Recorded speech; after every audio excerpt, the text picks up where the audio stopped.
Hello and welcome everyone. Really excited for this session today. I'm Fiona.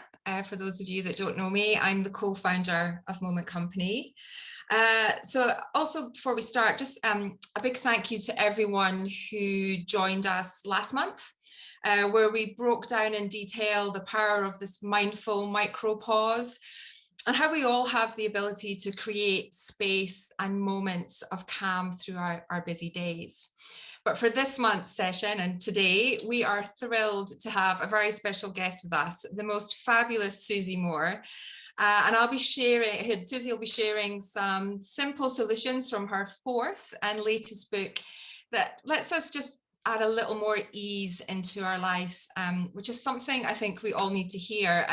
Just before we came on live here, Susie, Alex and I had some fun trying to get this webinar live. So we all need to take a breath and get some ease into our lives this afternoon as well. And I'll bring in Susie in just a moment.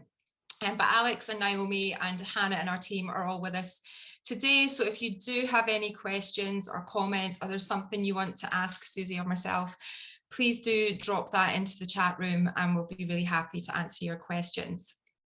But as I said, Friday afternoon. So before we get started, let's just take a few moments together to get settled and appreciate this time that we've given ourselves this afternoon. We have 45 minutes just to kind of spend some time on ourselves. So let's set up the scene for what we're going to be exploring with Susie. And if you've joined any of my previous sessions or listened to any of the podcasts, you'll be familiar with a statement that I make, which is that it is almost impossible for us to think our way out of stress. We've got so many pre-wired thoughts every day, a high percentage of which are often negative, that simply trying to convince ourselves to cancel out those negative thoughts is really hard work.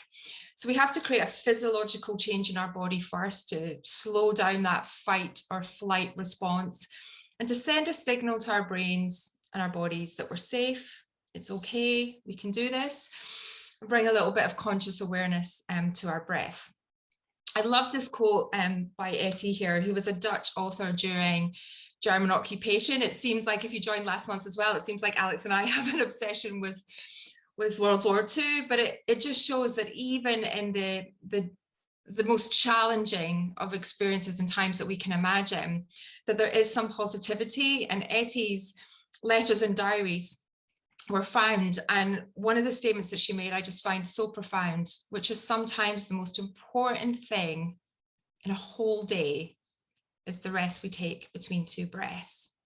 And I love that, because at Moment Company it's really that space and that pause that we focus on.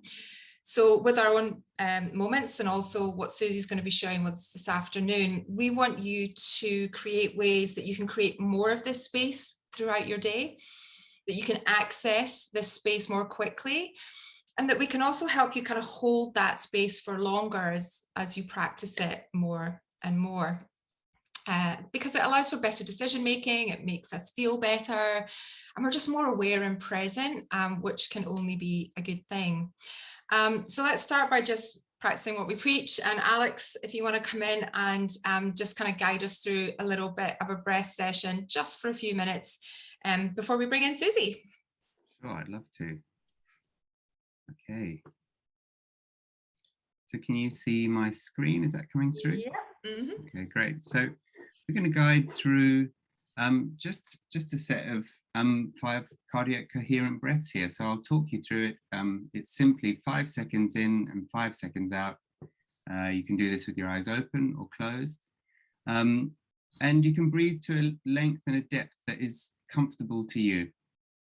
So yeah, I invite you to join. How it's going to work is following the animation, we're going to breathe in as the brackets open up, and then breathe out as they close down. If your eyes are closed, you can just follow my voice. So taking the first breath in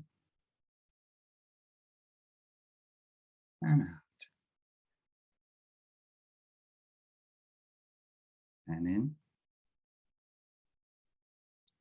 and out, and let your shoulders drop, and in and out, and let your shoulders drop. And in, and out, and releasing tension. Last one in, and out, and relax. So that's the end of our cardiac coherence, settling into this session breathing exercise. Thank you very much, Alex. I am much more present now after that. Thank you. So everyone, let's meet Susie. And for full disclosure, Susie is a very dear friend of mine. We actually work together in Australia and also in the US. And once you've met Susie, you might find it hard to believe there's a universe where I was actually her boss, believe it or not, back in the day. We have been through a lot together, my friends. We could probably talk about where our stress comes from, right? It's probably working together in a good way. But Susie is now a best-selling author, a celebrity life coach. She's the go-to columnist for many publications, from Marie Claire to the BBC to Good Morning America. But Susie's the first one who will share that she had a very challenging upbringing. She was born and raised in the UK, and she openly shares what it was like growing up with a depressive mother, an abusive father, and people probably won't believe that you spent a lot of your childhood and teens in homeless and domestic abuse shelters. And I know we often talk about how often you moved school and how unsettling that was for you. But it made you kind of determined to experience life and ease in your own way. And, you know, you've been on a journey of a very successful Silicon Valley and ad tech career. But as I know, because I was working with you at that time, it doesn't always bring you happiness. And so you've been on this amazing journey of discovering yourself that you now share through your book, which I'm lucky to have a pre-copy here of Let It Be Easy, Simple Ways to Stop Stressing and Start Living. So Susie, that sounds like something we all need. So did I miss anything out there in your introduction? And that is perfect. And for anyone who doesn't know, Fiona is the best boss, truly. The best friend, the best boss, the best everything.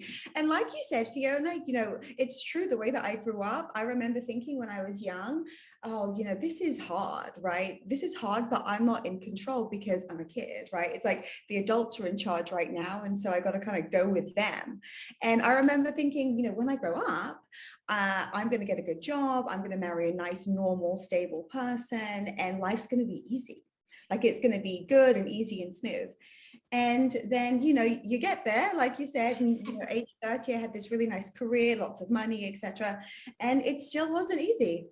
It was a whole different kind of hard, like low level anxiety all the time, never feeling like I could really relax and kick back and stretch my legs. So I was like, when does the good part begin? Like, when does the easy begin? Because I thought it was over and now I've kind of got the things that I thought I needed. So what, like, where is it? Like, where is it? It's so funny. Alex and I literally over lunch, virtually this afternoon, we're talking about the when I get, I will be, and how that translates to happiness. So how often do you hear people say, well, I'll be happy when? And I'll be happy when I have this or I've achieved that. But actually, all you're doing all the time is just shifting your goalposts. And what you realize is that happiness is not actually attached to that outcome. The happiness part is internal and it's part of the journey. It's not actually an external validation. But you know what? It takes us a while. It takes us decades to figure that out. But what I'm really interested to know is you obviously wrote this book during lockdown and through a challenging time last year. So what was the original inspiration where you were like, I know what my next book needs to be, and how did you set about kind of discovering what Let It Be Easy meant for you? After coaching so many different types of people over the years, you know, in their personal lives, in business, like you said, there are all these external markers that we can achieve, and there's still like something that's not quite there, right? There's still a lack of ability to relax and really sink in and enjoy it.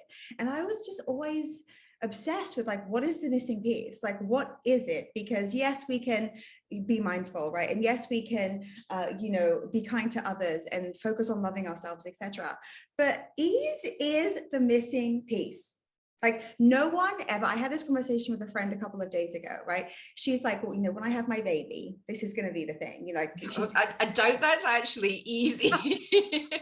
She's like, when I'm pregnant, I'll be happy, right? And I was like, let me tell you something. No, you won't, because as soon as you're pregnant, you'll worry about your pregnancy. And then you have a newborn that you worry about. And then you have a toddler that everyone will tell you is hell on earth. Oh, and then you've got the teenage stage to look forward to, which is you may as well get up and jump. Like, when are you, and I'm like, this is life. Like the story of like a pregnancy to a teenager to leaving home is a story of our entire life if we let it be. Unless we decide to go, I'm going to fully enjoy all of this, and I'm going to look for easy ways for there to be pleasure in my life, and to not make any position that I'm in, whatever it may be, to make it hard. And us humans, we're so good at making things hard, especially high achieving women. I've noticed we love to overcomplicate, think what else is missing? What am I doing wrong? Like, why isn't this X or Y yet? And when we just kind of understand that skill, I mean, the ease is a skill, truly like any other, it's completely transformative. You're in the state of ease, like you wake up, today's going to be a good day. Even if there's a tech issue, you restart, you start again, you take a breath. Look how that could create a tailspin for somebody else, So it's like big challenges, small challenges, they'll still happen, but you'll just have this steadiness, and everyone will want to know your secret. Everyone will want to be like, so what? Let's unpick that a little bit, because I'm trying to feel that myself. So you say that ease is a feeling and a skill. So It's ease is something that we feel, but it's a skill that we can train ourselves to feel more often and to be able to break down in all of those different situations that you said. So it's kind of both. Is that how you would define it? Yes, the skill is moving into the feeling. The skill is to being able to shift into the feeling whenever you want, when a flight is delayed, when someone tells you they're leaving you, when you have a bad health diagnosis. These things are just reality. In life, these things will happen. So are you going to go one way, right, and argue and resist reality and see where that takes you? I think we've all had experience with how that goes. Versus looking at it from a completely different lens, like from a lens of acceptance of, okay, this is what is now. And, how serious is this really? What's essential here? How can I let it be easy? Just those very simple 3 questions can transform a panic, freak out, devastation to something that maybe doesn't have to be so bad. Okay, so let's hear those three questions we ask ourselves again. Yeah, so this happened to me recently, so I can give you a real example. Yeah, give us a real example.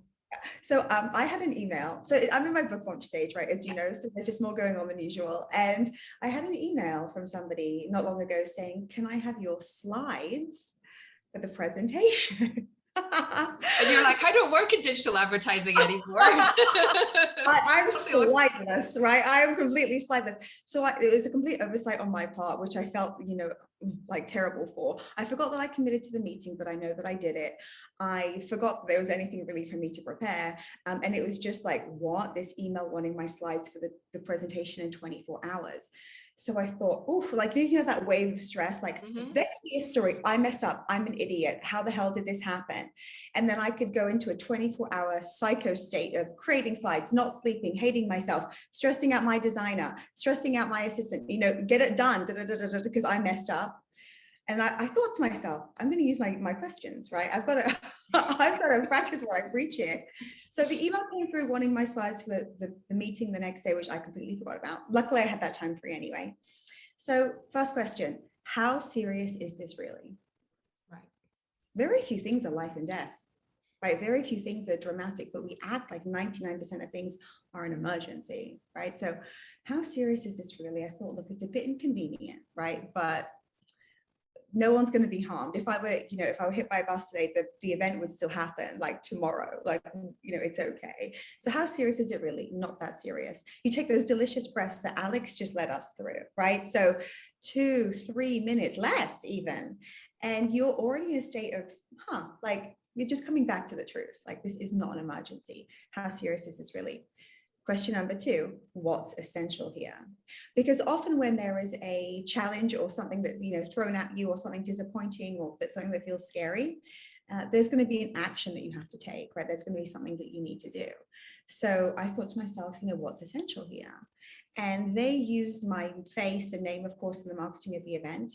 So I was like, the essential thing is that I show up for 1 hour. Like, that's my commitment. That's the only essential thing, right? Slides, I don't know. So I went back and I thought to myself, moving on to question 3, how can I let this be easy? I love myself too much to kill myself over a 24-hour period for some slides that are life and death. So when you say it like that, it does sound ridiculous how stressed we can get over the smallest of things. Oh, and seriously, like, we love to do this. We love to crucify ourselves and go, I messed up and I'm so terrible. And now I've got to sweat. No, I had a nice afternoon by the television planned. You know what I mean? So I thought to I know myself, you love your trash TV. You're a girl after my own heart. it's essential for me, to have some fun. So I thought, how can I let this be easy? And so I went back to the host and I said to him, look, why don't we just make this an intimate Q&A? People just want to ask me questions anyway. And I think that could be fun. And he said, most people aren't willing to do that. They have like their slides and, they can be funny about just an open Q&A. So I was like, let's just do it. Let's switch it up.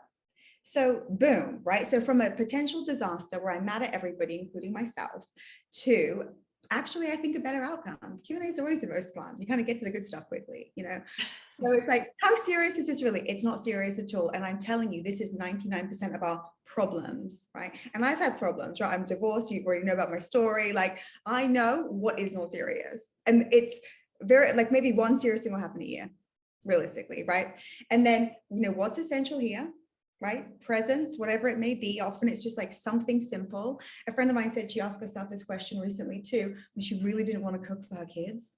She was like, oh, but I got to cook and they got to have nutrition. She's like, what's essential? That they eat something. If my kids have cereal for dinner one night, no one's going to call child services.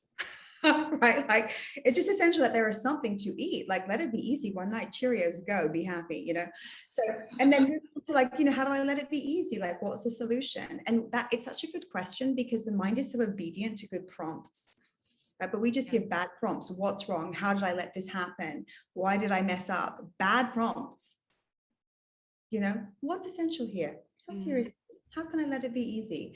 You turn into this like Buddha, you're like, and then it's amazing how good ideas come to you, have this attraction energy versus this desperation, dense. We see it everywhere. Look around, it's most people panicking, trying to just like, hold on tight to make through the week and not mess up and, not let people see how we're feeling versus just, opening up to a different way. And I had to learn this the hard way myself, which is why I'm so passionate about talking about it. Yeah. It also reminds me of a chapter you had in your book, which is great, by the way, for everybody, because it's broken down into lots and lots and lots of small examples of how you can bring this. So both the theory of letting it be easy, but also the different situations and circumstances you can find yourself in where you might have to call on this. But one thing that I really appreciated was your balance section, and how much balance is an overused and misunderstood word. And you talk about that pressure of balance and that state not being real. Can you just like unpick a little bit of that? Because I think it flows on from that, pressure that we put ourselves on, that everything has to be perfect. But you know what? That's kind of boring. Oh, and being in balance all the time is uninspiring. So, what do you think is important to recognize in ourselves when we put ourselves under those pressurized situations of being constantly Zen-like and Buddha-like, as you said? I'm so sick of this balance nonsense. Like, it's who came up with it? Self-care movement has completely missed the mark. You know what I mean? Well, have a bubble bath. Make sure you have a walk an hour a day, or like whatever it may be. Life isn't like that. There will be seasons in your life that are naturally fuller, like if you just have a baby, or if you're starting a business, or if you get like some news where there's going to be some changes in your life. Like, that's not your time for balance. And then thinking that balance is required is just more stress, and it's nonsense. Right? It's just like when someone says to me, I want more balance, I'll say, what do you really want? Like, what do you need? Are you tired? Like, what is it? Because balance is elusive. It's impossible to measure, and it's just not sustainable. Like in life, we have these natural ebbs and flows, right? We have just like the seasons, like life is busy sometimes, less busy other times. That's why argue with that? Like, that's also nature. nature, and we are nature as human beings. Like, we are animals, like this is nature. And so if we're like, well, got to get my in every day, and got to be this, need this, got to check that, once a month do that. Look, it's great to have a routine and to set yourself up for these things, but not at the cost of this thing that you need in your life that will make you happy, and if you don't have it, you won't be happy. It's absurd. The absurdity of balance that we're like pushed. I just think, no, it's not right now. It's not my time for balance. I'm on a book launch and I have friends visiting and I have a full and delicious life, and that's perfect, and I'll sleep later. So like, why can't that be perfect? And truly, in any life situation, if you go through a loss of a relative, maybe you're helping other relatives, you're traveling, there are all sorts of things that happen. That's not your time for bath salts and 2-hour walks necessarily. Like, maybe that's not available, and that's okay. Okay. Right? That's important to say to yourself, it's okay. It's okay. This too. That is easy, actually. The minute you say that, it's okay. It's part of that letting it be easy on yourself, isn't it? Oh, how you feel that. I swear that with the exception of what we're thinking and feeling, everything's pretty much always okay. You're just sitting or standing somewhere. Like you're warm, hopefully you have some food, you have people, right? We're okay most of the time. And I just think that it's so important to remember that, because no one even tells you. They're like, look out for trouble. Look out, what can go wrong? Look at the stock market, put on the news. Shit.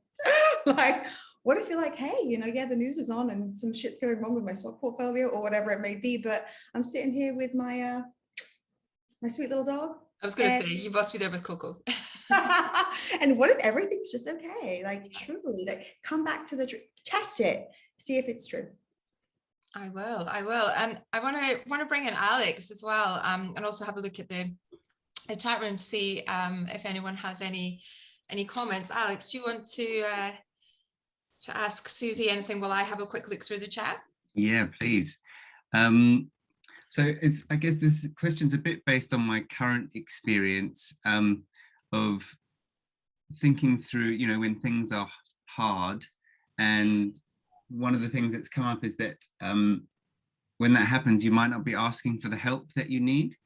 Mm-hmm. And where this got really interesting for me initially years back was when I first started studying NLP coaching, and there was this idea of pulling resources in, and you could pull in the thought of someone you might know to sort of help you out. And what really, really caught my interest was the idea you came up with of the imaginary mentor.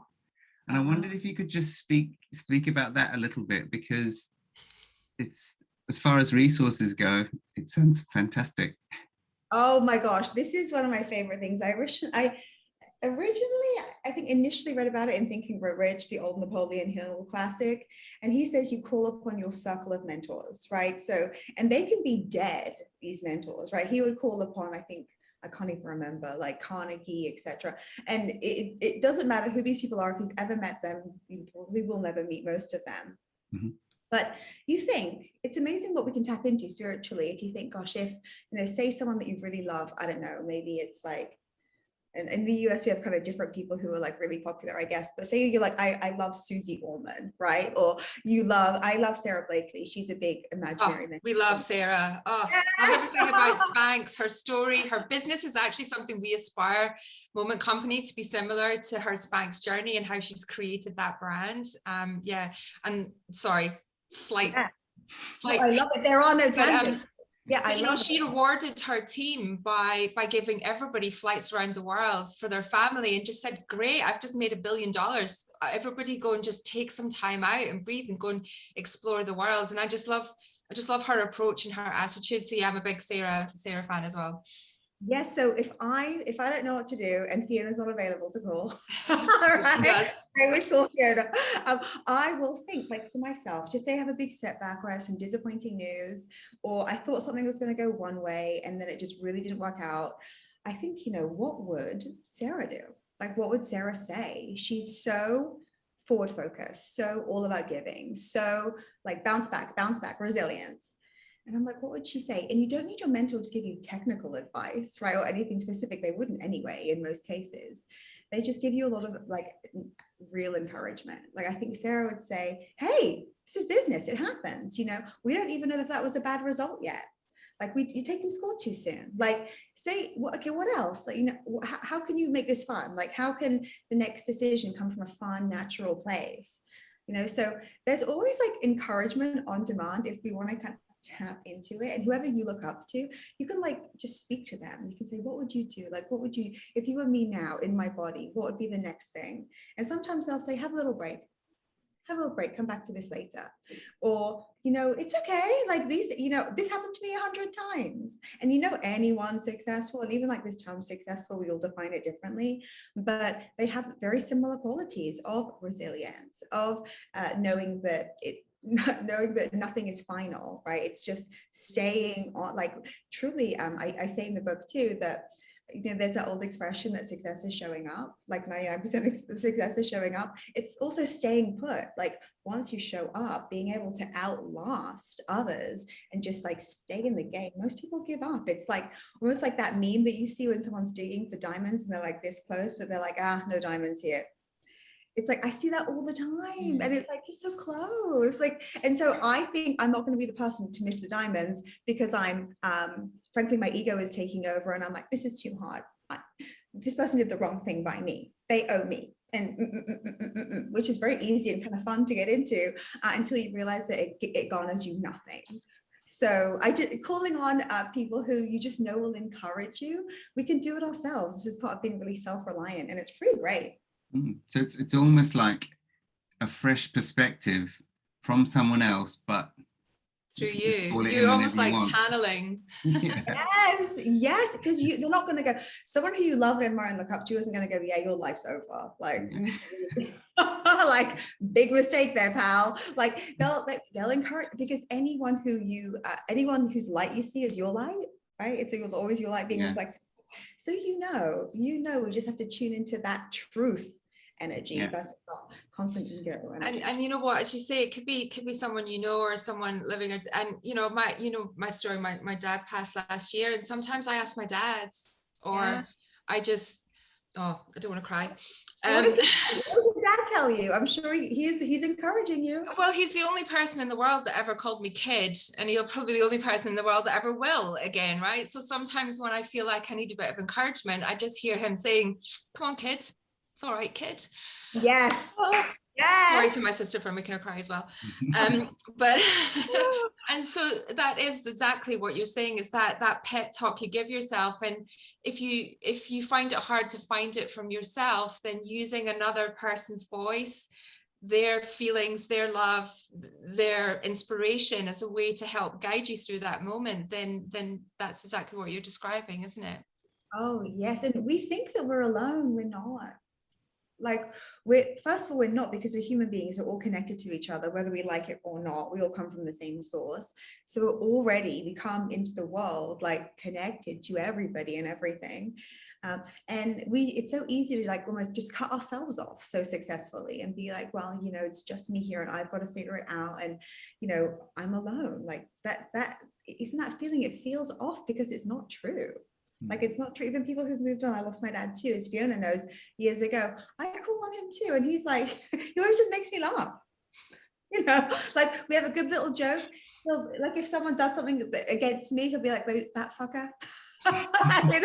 You show him though, come on, So look, and this is truly being self-reliant.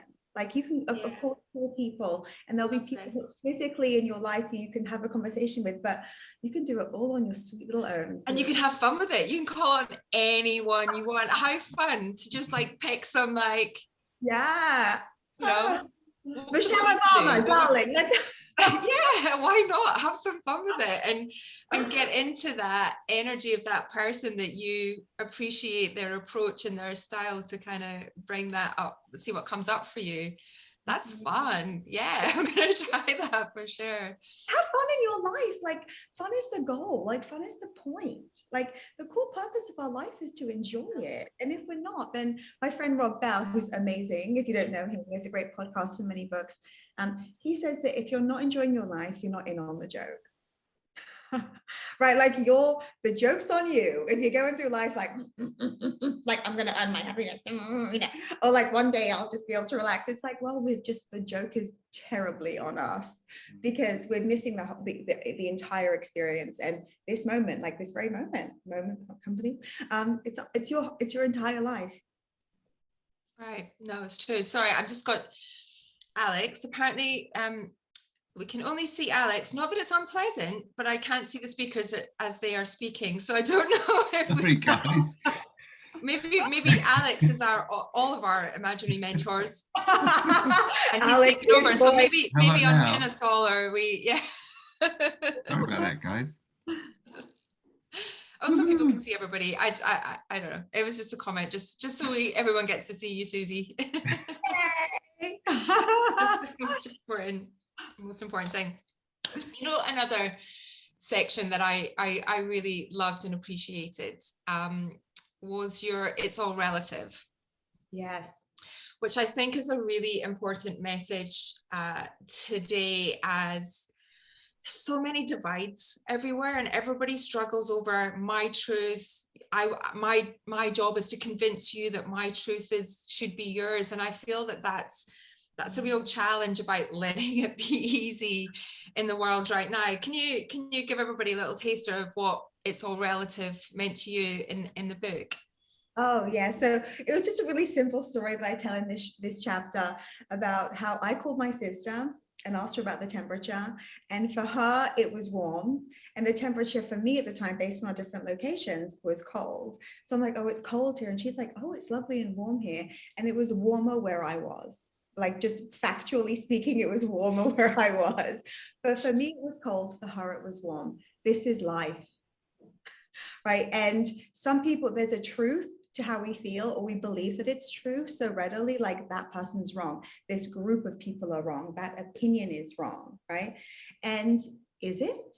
Like, we're so quick to give a judgment or to set someone straight, right? Or to come up with the facts. And even facts are completely subjective based on what graphs you're looking at, what data you're looking at. And we spend so much emotional energy proving that we're right, arguing why we're right, knowing that this is the truth. And very few things are actually truth, like truth.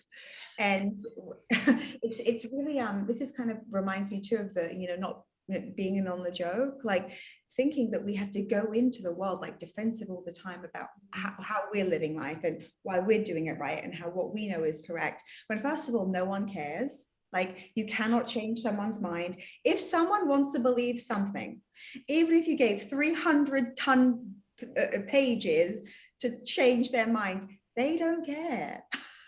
Think about someone who wants to try to change your mind. Say you're a vegetarian and someone's like, meat is, you're like, I don't care. Save your 300 pages. Like, whatever it may, people's minds don't want to be changed. It's futile anyway. Why can't just your reality and your lack of resistance to other people's perception of their own reality just be?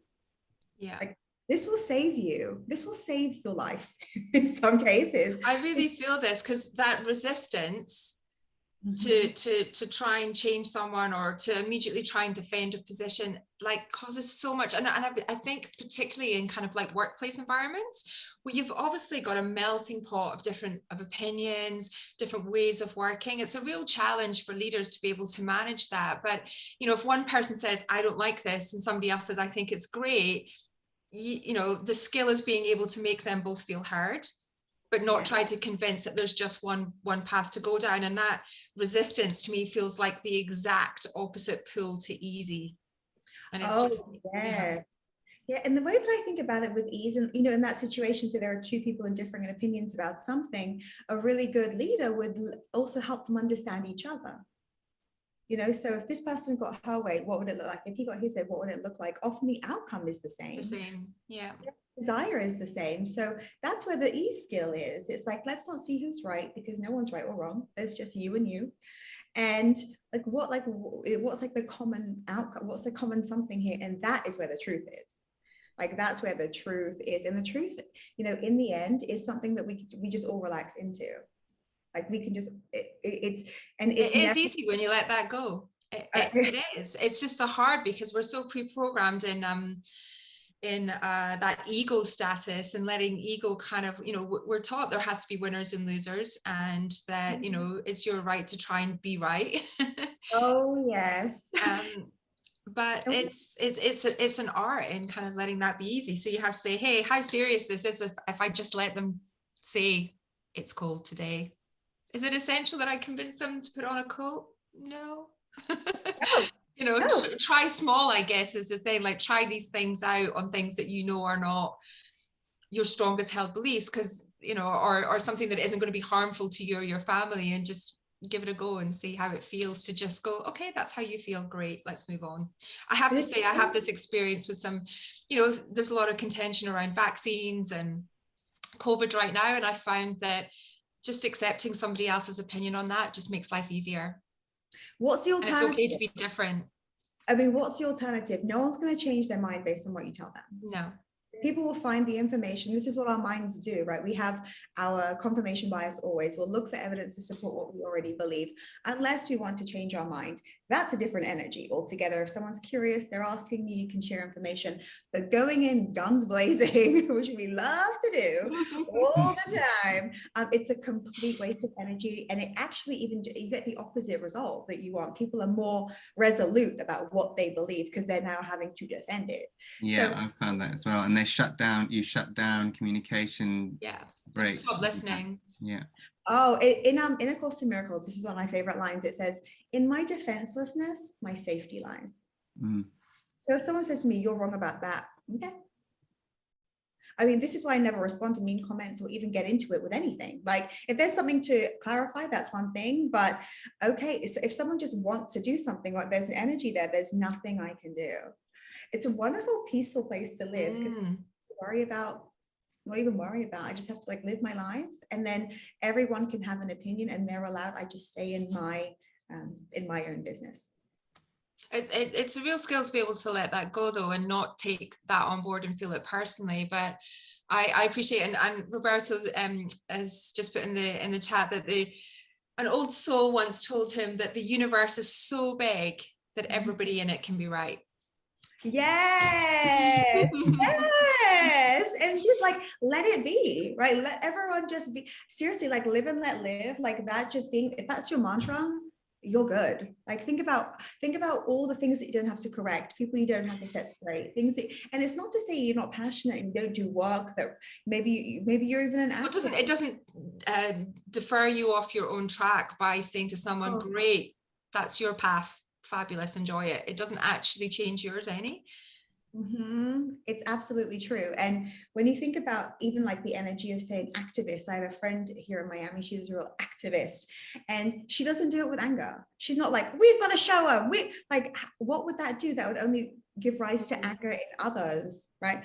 She's like, hey, look, this is, I think if you're with me, if you want to help on this, then here are some ways that we can do it together. This is why I think it's important. And then she has an attraction energy versus a let's show them. And we know how that works.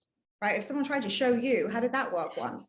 So it's also just coming back to our own truth, chilling out, and worrying, lovingly just only focusing on ourselves. It's all we have. It's all we have. And if someone's ever tried to change your mind or change your opinion, you just see how futile that is. So why try and do it? Yeah, exactly. And as Lucy's saying, it's the energy vampires, and we all know who they are, that suck the air out of the room when you walk in, or just have to always be right. And it's just exhausting, but it's exhausting for you, not for them, because you're taking on that energy. So just let it go.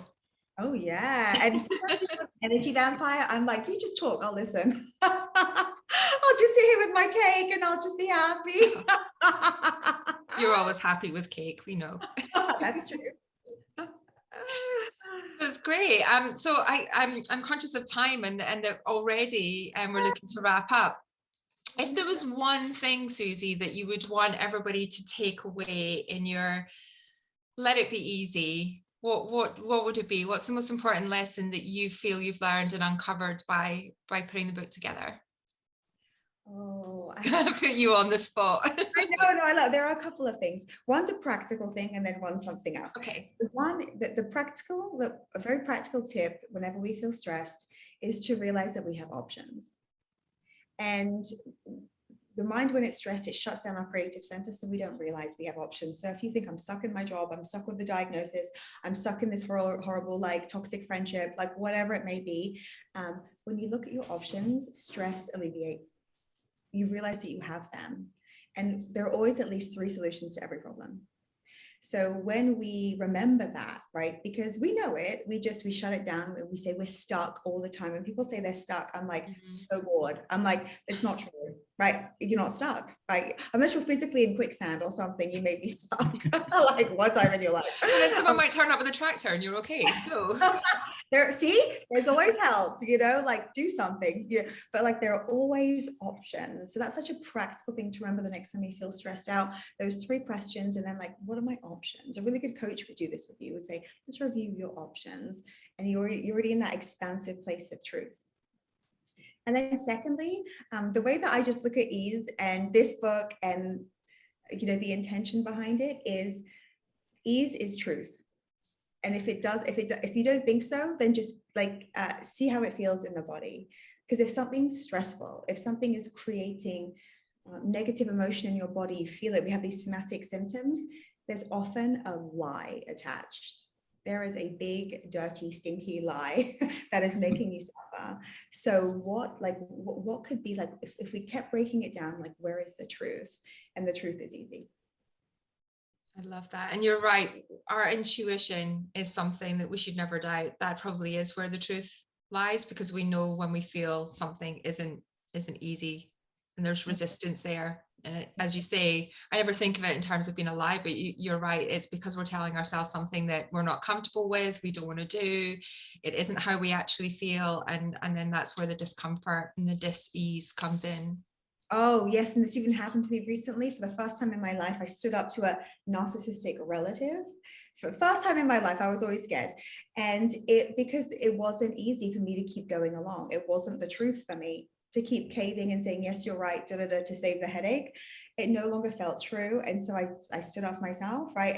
And that wasn't easy either, but it's the truth. And the feeling now, even though there's still some discomfort, it's truer. You've let some of that go. Yes, this is a better place to be. Uncomfortable for a while, but this is the truer, easier place to be than doing something that isn't aligned with me. So true, so true. So I'm going to wrap up in a sec, Susie, but your book is out November 9th, is that right? Yeah, in the US, yes, and it's slightly delayed in different markets, but you can pre-order now, yeah. Pre-order in the US, and for anyone that's pre-ordering right now, even if you're not in the US, you're giving them access to a free session on manifestation, is that right? Can you tell us a little bit about that course? Yes, it's called Become a Manifesting Master using 3 steps, largely aligned with ease. You'll see many commonalities with the book and the program, and it's regularly $297 and it's free. If you just go to letitbeeasybook.com, share your purchase receipt, you can access the course immediately, even if your book's delayed. Fantastic. So we will share that information and a link to where you can pre-order and get access to that course. I'm going to join. Yay! All right. Alex will join too. And hopefully, everyone on the call and live and recording can kind of catch up with that. But I really appreciate the stories behind the lessons that you're giving us all, because, as you say, life will always throw ups and downs at us. It's just how it works. And the more we work on these different techniques, the more mentally fit we are, but also how curious we are to try different things will determine, how far we get away from those peaks and troughs and kind of get able to bounce back quicker. And they're all skills that we all have. Your book isn't, and our Pebble isn't about going off and investing in, a whole new way of life. These are all things that you can bring into your existing behavior and day to day right now, but the results are life changing and they do have an impact on your life and happiness and your health. It's just a fact. So thank you so much for joining us today, Susie, and giving us your time. in Miami. And thank you to everybody that has joined us on the call today as well, and for your comments. We're going to be taking another masterclass at the beginning of December, so and having another guest along, so we will share that soon. But in closing, Susie, I adore you. I love what you're doing. You have taught me a lot along the way as well as we've gone on this journey together. And I wish you all the success in letting your book launch be easy. Thank you, Bea. Thank you, Alex. What fun. I could keep talking forever. I can't believe the time goes. I know. Maybe you come back again in December. Yeah, Every tomorrow. month. Let's Every do it month. again tomorrow. Well, everyone, yeah. Have a great weekend, everyone. And thank you so much. Bye. Cheers.